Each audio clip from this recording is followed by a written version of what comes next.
नमस्कार दोस्तों, मैं हूं अनूप श्रीवास्तव और आप देख रहे हैं मेरा चैनल। दोस्तों, इस वीडियो में आज बात करेंगे बहुजन समाज पार्टी की। बहुजन समाज पार्टी जिनकी सुप्रीमो मायावती ने लखनऊ में कल हुए प्रदेश कार्यकारिणी के बैठक में दो बड़े ऐलान करके सबको चौंका दिया है। क्या ऐलान किए हैं मायावती ने और क्या इसका असर पार्टी पर भविष्य में पड़ेगा, खासकर उत्तर प्रदेश में, इस पर हम चर्चा करेंगे इस वीडियो में। तो इस वीडियो में अंत तक आप बने रहिएगा और अगर आपको हमारा ये वीडियो पसंद आए तो हमारे चैनल को लाइक, सब्सक्राइब और शेयर करना ना भूलिएगा। दोस्तों, जिस वक्त मैं ये वीडियो बना रहा था, वीडियो बनाने के दौरान ही ये बड़ी खबर सामने आई कि मायावती ने अपने भतीजे आकाश आनंद को कल, जिन्हें अपने उत्तराधिकारी के पद से और नेशनल कोऑर्डिनेटर के पद से हटाया था, आज उनको पार्टी से निष्कासित भी कर दिया है। जी हां, अब उनके ससुर अशोक सिद्धार्थ की तरह मायावती ने अपने भतीजे और अशोक सिद्धार्थ के दामाद आकाश आनंद को भी पार्टी से बाहर का रास्ता दिखा दिया है। बड़ी खबर है ये और हम इसी बारे में बात कर रहे हैं इस वीडियो में। और हम आकाश आनंद के बारे में ही बात करेंगे इस वीडियो में कि वो किस तरह से पार्टी में उनका पदार्पण हुआ, किस तरह से मायावती ने उनको पार्टी में ले आई, किस तरह से उन्होंने पार्टी में बड़ी जिम्मेदारियां सौंपी और किस तरह से उन्होंने चुनाव प्रचार किया लोकसभा में, जिसके बाद उन्हें जो है चुनाव प्रचार करने से रोक दिया गया और किस तरह से उनको एक बार बाहर किया गया। बाहर का मतलब कि उनको उत्तराधिकारी पद और नेशनल कोऑर्डिनेटर पद से हटाया गया, फिर लोकसभा चुनाव के बाद उनको फिर वापस लिया गया और फिर दोबारा इन दोनों पदों से हटाने के बाद अब मायावती ने आकाश आनंद को पार्टी से भी निकाल दिया है। मायावती ने इसका ऐलान एक्स पर एक पोस्ट करके किया है, जिसमें उन्होंने कहा है कि कल जब उन्होंने आकाश आनंद को पार्टी से निकाला तो उसके बाद उन्हें उम्मीद थी कि आकाश आनंद इस पर एक परिपक्व प्रतिक्रिया देंगे, लेकिन आकाश आनंद ने एक लंबी चौड़ी प्रतिक्रिया एक्स पोस्ट पर लिखी है और ये एक तरह से ऐसा लग रहा है कि उनके ससुर अशोक सिद्धार्थ का असर अभी आकाश आनंद पर खत्म नहीं हुआ है। लिहाजा काशीराम और बाबा साहब अम्बेडकर का सम्मान करते हुए, उनके दिखाए अनुशासन के रास्ते पर चलते हुए मैं आकाश आनंद को पार्टी से निष्कासित कर रही हूं। तो इस तरह से पार्टी से निष्कासित होने के बाद अब आकाश आनंद के बारे में जो भी कयास लगाए जा रहे थे उनकी वापसी के या फिर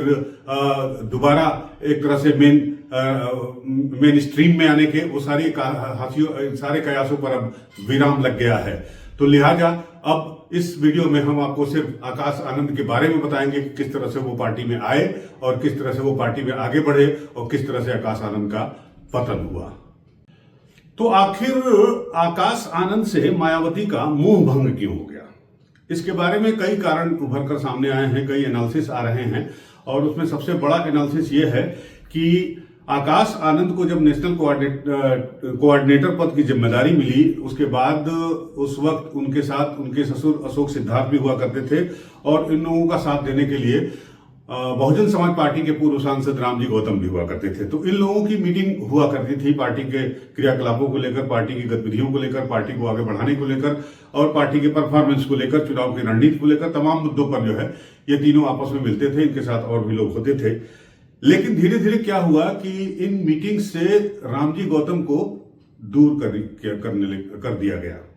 यानी रामजी गौतम को किनारे करना अशोक सिद्धार्थ ने शुरू कर दिया और यहीं से खटपट शुरू हुई।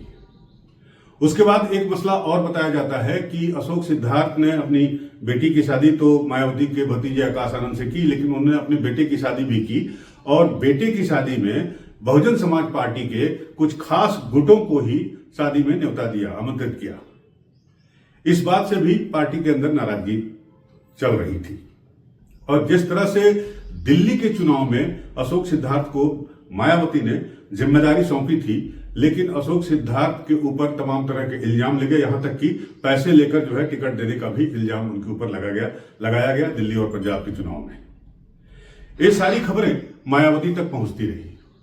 धीरे धीरे यहां तक कहा जाने लगा कि जो पार्टी के कुछ फैसले ऐसे होने लगे जिसमें अशोक सिद्धार्थ और आकाश आनंद जो है दोनों मिलकर स्वतंत्र रूप से ले रहे थे, यानी उसमें मायावती या उनके किसी विश्वस्त सलाहकार या रामजी गौतम जैसे वरिष्ठ लोगों को बताया भी नहीं जाता था। इस बात की भी खबर मायावती को लगी और इस बात से भी वो नाराज चल रही थी। उन्हें यह अंदेशा हो गया कि अशोक सिद्धार्थ के रहते बीएसपी कहीं टूट न जाए, उसमें दो फाड़ न हो जाए। और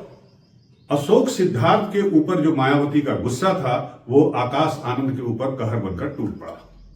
और आकाश आनंद को जो है उन्होंने बाहर का रास्ता दिखा दिया उनके ससुर के साथ, और ये भी कहा कि आकाश आनंद अपने ससुर के प्रभाव में थे और पत्नी के भी प्रभाव में थी। हालांकि उनकी पत्नी जो है वो राजनीति में नहीं है, वो पार्टी के किसी क्रियाकलाप में शामिल नहीं होती है।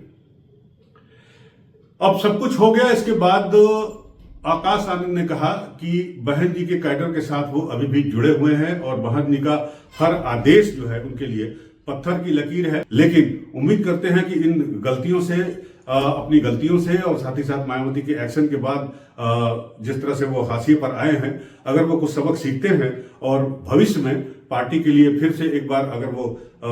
मैदान में उतरते हैं, पार्टी को मजबूत करने का काम करते हैं, तो निश्चित रूप से ये बीएसपी के लिए फायदेमंद होगा।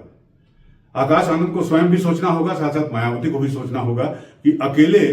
पूरी पार्टी और पूरा देश की राजनीति कब तक वो अकेले करती रहेंगी। किसी न किसी को थोड़ी बहुत तो जिम्मेदारी देनी होगी। अब ये जिम्मेदारी दोबारा या यूं कहें तिबारा आकाश आनंद को मिलती है नहीं मिलती है, बनी रहेगी हमारी नजर। आप भी हमारे साथ बने रहिए। मिलते हैं आपसे अगले वीडियो में, तब तक के लिए नमस्कार,